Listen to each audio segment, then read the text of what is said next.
Catéchisme de 30. L'Église est apostolique.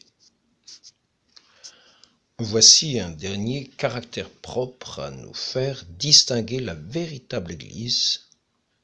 Elle vient des apôtres, dépositaires du grand bienfait de la révélation.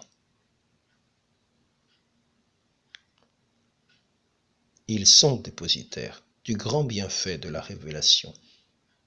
Sa doctrine n'est point une chose nouvelle et qui commence. Non.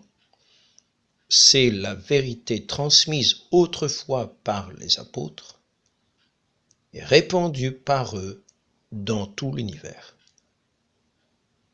Il est donc évident pour tous que le langage impie des hérétiques d'aujourd'hui est absolument contraire à la foi de la véritable Église, puisqu'il est si opposé à la doctrine prêchée par les apôtres et depuis eux jusqu'à nous.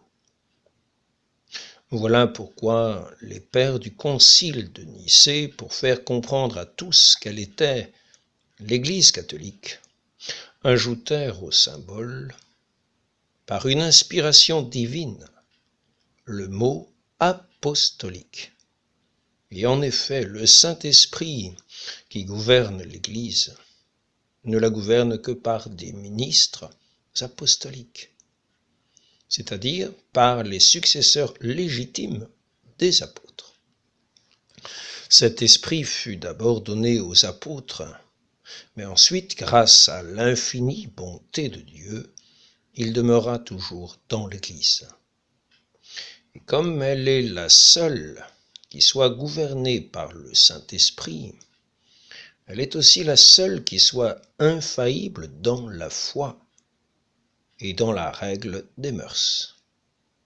Au contraire, toutes les autres qui usurpent le nom d'Église sont sous la conduite de l'esprit du démon et tombent nécessairement dans les plus funestes erreurs de doctrine et de morale.